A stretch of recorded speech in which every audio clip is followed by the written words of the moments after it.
Ndikulandileni abale okondedwa ku lingaliro la mmawa wa lero, mmawa wa pa 4 May 2022. Okondedwa, mmawa wa lero phunziro namba 9 kuchokera pa mutu omwe uja onena kuti kudzipha si njira yothetsera mavuto pa moyo wa munthu. Iyi ndi ndale ya Satana yomutengera munthu ku gahena mwachangu.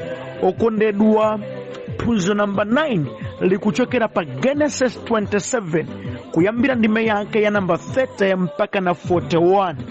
Mawu a Mulungu mchichewa cha lero akuti, Isaki atatsiriza kudalitsa Yakobo, atangochoka pamaso pa abambo akewo, Esau anabwera kuchokera kosaka kuja, na Yesu anakonza chakudya chokoma nabwera nacho kwa abambo wake. Ndipo anati kwa iye, chonde abambo, dzukani mukhale tsonga kuti mudye nyamayi ndi kuti mundidalitse. Abambo wake Isaki anamfunsa kuti, ndiwe yani? Iye anayankha, ndine mwana wanu woyamba Esau. Isaki ananjenjemera kwambiri nati, nanga ndani uja anakapha nyama kutchire kudzandipatsa? Ine ndadya kale, ndadya nyamayo, iwe utangotsala pang'ono kubwera ndipo ndamudalitsa, ndipo adzakhaladi wodalitsika. Esau atamva mawu a abambo wake analira mokweza ndi mowawidwa mtima, nati kwa abambo wake, inenso dalitseni abambo wanga. Koma iye anati, m'bale wako anabwera mwachinyengo ndipo watenga madalitso ako. Esau anati, kodi n'chifukwa chake iye dzina lake lili Yakobo eti? N'kachiwiri kundinyenga. Anatenga ukulu wanga, pano watenganso madalitso anga. Kenaka anafunsa, kodi simunandisungireko ena madalitsowo? Koma Isaki anamuyankha nati, ndamudalitsa iye kuti akhale wokulamulira iwe. Ndaperekanso abale ake onse kuti akhale omutumikira iye, ndipo ndamudalitsa ndi tirigu wambiri ndi vinyo watsopano. Ndiye ndingakhalenso nchiyani mwana wanga? Esau anati kwa abambo wake, kodi muli ndi dalitso limodzi lokhali, abambo wanga? Ine mundidalitse chonde abambo wanga. Pomwepo Esau analira mokuwa. Tsono Isaki abambo wake anamuyankha kuti, malo ako okhalapo sadzabala dzinthu, ndipo mvula sidzagwa pa minda yako.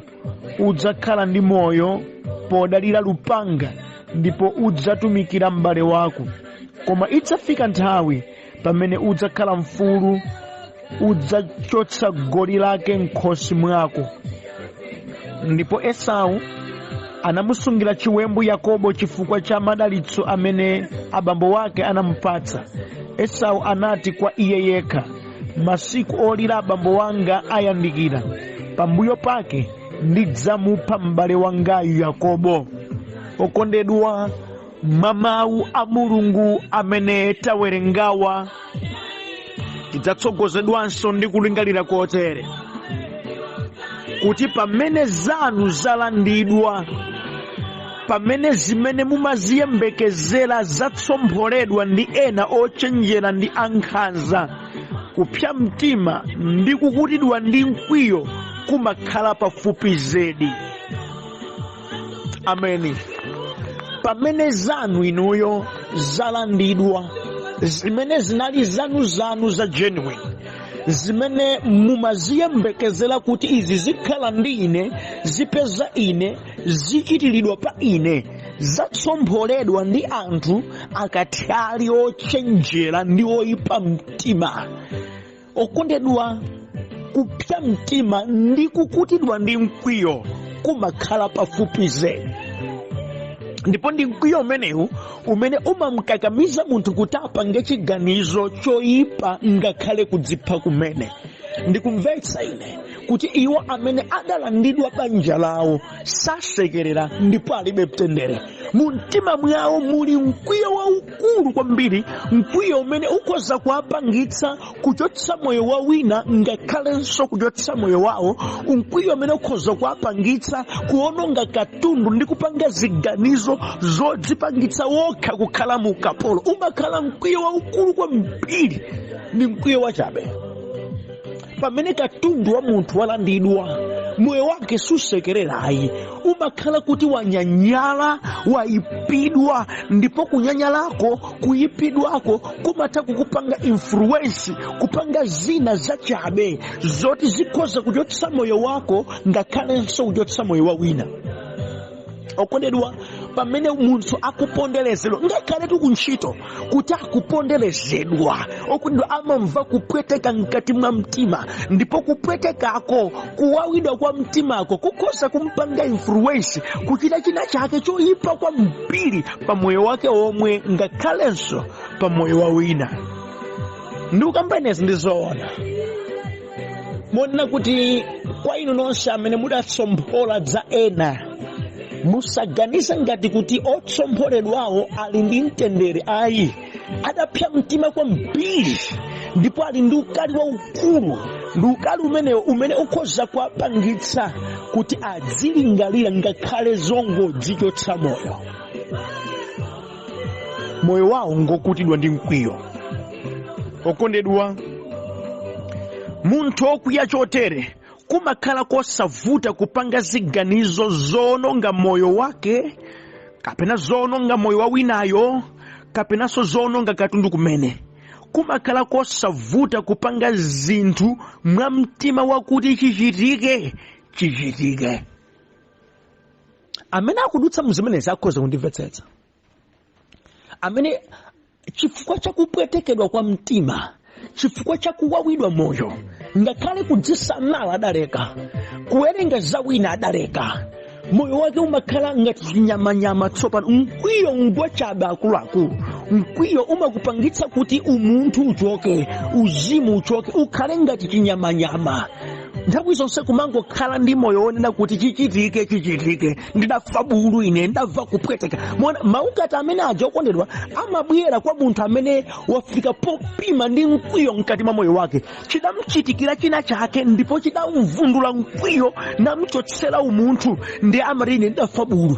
Amachita kena kalikonse mosalabada za munthu wina aliyense. Zikafika pamene mdierekezi amatha kukunong'oneza kuti mkulu, olola chotsa moyo wako tu palibe vuto, iwe ona bwanji. Kamba ka mkwiyowu munthu amachita atanyanyala osati masewera.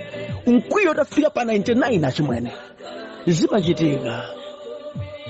Zimachitika. Koma okondedwa, tamvani, ngakhale mutapangidwa chipongwe chotere, musadziphe, musaphenso winayo, musaononge katundu ndi zina zonse. Kulimawa musayiwale, dziperekeni kwa Mulungu, adzakudabwitsani tsiku lina. Ameni. Ngakhale zitakuchitikirani kuti dzanu dzalandidwa, mtendere wasokonekera, chipongwe mwachitidwa ndithu, zopweteka dzakufikirani, zokwiyitsa dzafika, zopanga activate mkwiyo mwa inu umene mukhoza kuphula ngozi. Kondedwa, musatero kuti mumvere chimene mkwiyo ukunena mu mtima mwanu, chifukwa ndi mkwiyo umene ukhoza kuganizitsani zoyipa.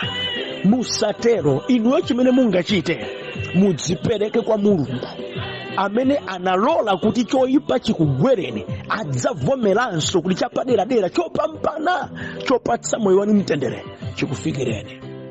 Musayiwale kulimawa ndi Mulungu amene akhoza kukudabwitsani zimene munkati dzakutherani, zimene munkati basi neyo sindzapezanso zabwino, inuyo munkaganiza ngati kuti moyo wanu wathera pomwepa. Koma tamvetserani, Mulungu akhoza kuchita zina zonena kuti mukati zidachitika bwino kuti zichitike. Taonani, ndakumananso ndi zokoma zotere. Kulimawa musayiwale, zili m'manja mwa Mulungu pa moyo wanu, nzodabwitsa, nzamtengo wake, ndi zopangitsa kuti anthu apukuse mitu kuti ndi mulungu amene amachotsa anthu pansi nawayika pamwamba, ndi mulungu amene amasintha nyengo. Ena lero ili akhoza kuoneka ngati awina, akhoza kuoneka ngati madolo, akhoza kuoneka ngati zawayendera, pokutitani chipongwe, pokupyetsani mtima, pokumvetsani kupweteka, azikhoza kumaoneka ngati zawo zili bwino, koma sakudziwa kuti mulungu wakoza chiyani pa moyo wanu.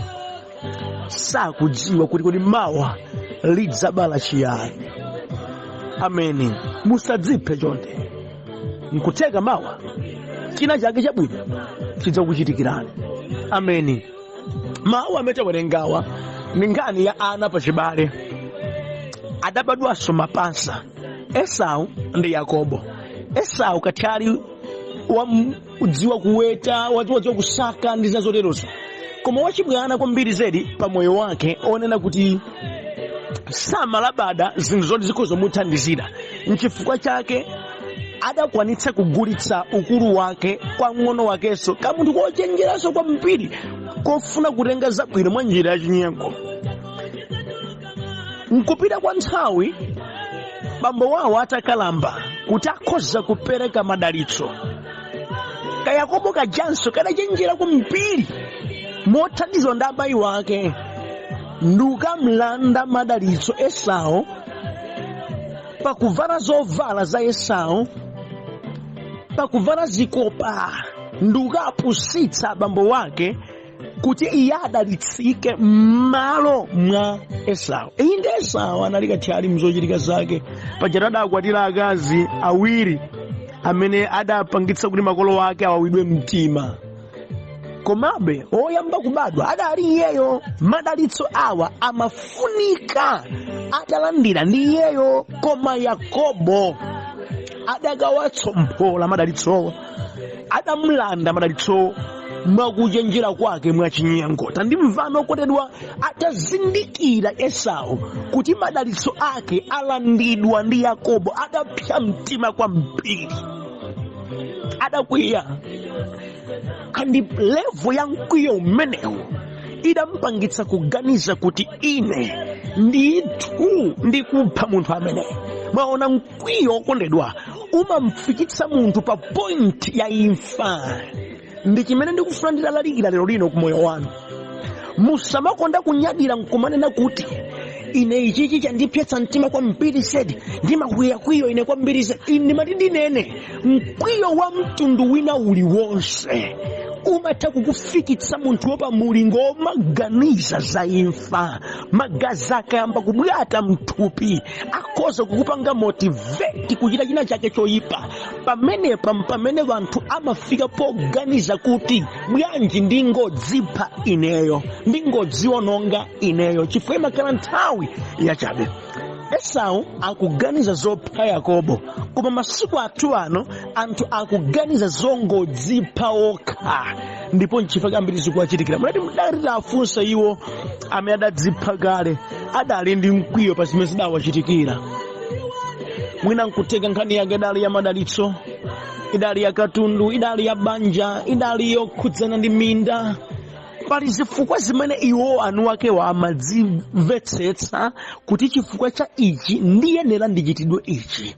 Koma tamvani, ngakhale zitakuchitikirani mwa mtundu wotere, musafike podzipha. Ayi, kupsa mtima iyi ndi kumachitika, koma inu mukundimva, dziwani kuti amene akhoza kuthandizani mukupsa mtima kwanu, mukutsompholedwa kwanu kwa banja, kutsompholedwa kwanu kwa katundu, kutsompholedwa kwanu kwa madalitso, kutsompholedwa kwanu kwa katundu, ndi Mulungu. Ndi uja adayankhula mawu akuti kubwezera kuli kwanga, ati Yehova. Chifukwa ena amene adatsompholedwa zinthu zowayenera ndi anthu osalakwa, ndi anthu achete, ndi anthu amene adangotengeredwa masuku pamutu kuti awawa ati ngopusa. Inde tivomere, Esau mpena amachita ikhalizi bwana togulitsa ukulu, togulitsa chani, koma no alipo anthu ena okondedwa amene akuponderezedwa osati wongola kwayi, akulandidwa zinthu zawo osati kuti wongola kwayi, akuchitidwa zipongwe zambiri osati wongola kwayi, dzangokhala nkhanza za anthu ena, kwangokhala kuipa mtima kwa anthu ena kuti mpaka na kuwazunza nkumapyetsa mtima. Nawo tamvetserani, kwa inu nonse amene mmachita zipongwe anzanu mwa mtundu umenewo namawapanga kuti wadzipsa mtima mpaka na kufika pomachotsa moyonso nthawi zina, kwa inunso ochita zotere ndimati ndikambe nanu mawu lero, ndinu anthu atsoka kwambiri. Andi ndimati ndikuwuzeni, Yehova sadzakhala chete pa miyoyo yanu yoyipa yotero. Ndikambe nanu nonse anthu amene kambaka kuchenjera, kambaka nkhanza, mukumvetsa ena kupweteka, kuli Yawe, kuli Yehova amene adayankhula mawu akuti kubwezera kuli kwanga, ameneyu ndithu adzachita nanu. Sindinu dolo ayi, sindinu shasha olo pang'ono. Ndimati ndikuwuzeni, akakugwirani chauta kuti akuchuneni muukali wake, simudzalimba, mudzaona ngati dziko lakudani. Mukamachita zimenezi kwa anthu ena musaganize ngati kuti Mulungu amakuopani. Ayi, Mulungu sadzajenjemera nanu, ndipo Mulungu saopa munthu. Mwangokhala oyipa, ndipo machitidwe amenewa akukukankhirani kuti nanunso mukumane ndi tsoka lotsindika.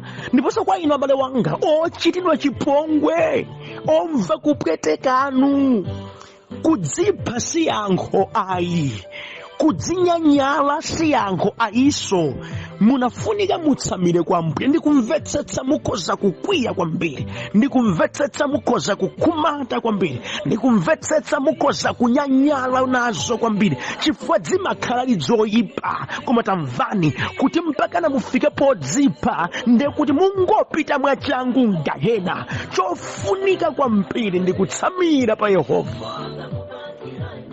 Chimene chidamukanika Esau ndi chimenechi, kutsamira kwa Ambuye.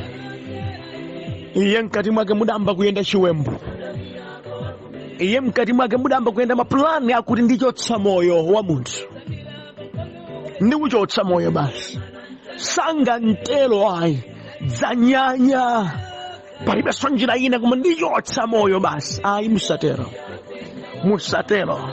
Chonde musakhale ndi maganizo amenewa, ndi maganizo achabe. Mukudziwa chani, alipo wena zidali zomveka ndithu kuti adachidwa chipongwe, koma iwowo chifukwa cha reaction yawo pa chipongwe chimene adachitidwa, nawonso adaononganso zambiri, moti palibenso chinthu wayendera lero chifukwa adapanga overreact pa china chake, ndipo zambiri zidasokonekera. Okondedwa, musakhalenso inu otero ayi.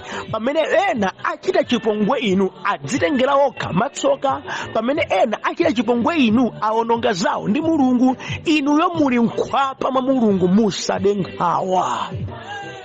Kungoti mwinasonga kuti mufike pa mlingo umenewo, mwina padali tizibwana tinazo imene inu mudachita, nthawi imene ndi nthawi soti mukuonza tizibwanazo nayamba kutsamira pa Yehova maona mtima.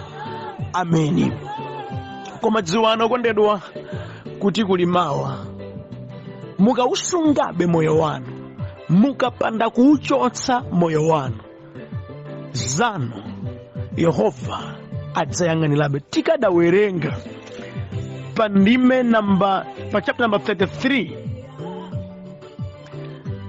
Esau ndi Yakobo adakumananso, ndipo adakhululukiranaso, adakhululukirana chifukwa chakuti moyo sudachotsedwa, adachezanso limodzi. Mukudziwa chani, zokhumudwitsa zalerozi pali kuthekera kuti Mulungu akalowerera zikhozanso kukonzeka, zikhozanso kuyamba kuyenda bwinobwino kutsogoloko.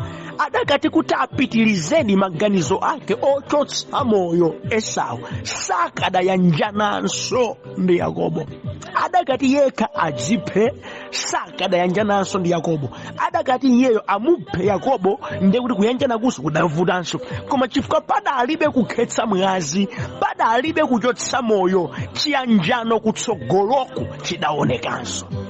Timatha kulakwirana mkati mwa ndime, zimatha kuvuta mkati mwa ndime, musafike pochotsa moyo. Kuli mawa kutheka zalerozi zidzakhala mbiri chabe, zikhoza kukonzedwanso chifukwa Mulungu akalowerera ndi kuthandiza, nkhawa zimachoka, maudana amakwirika, chiyembekezo chimabweranso, zoyima zimayamba kuyenda.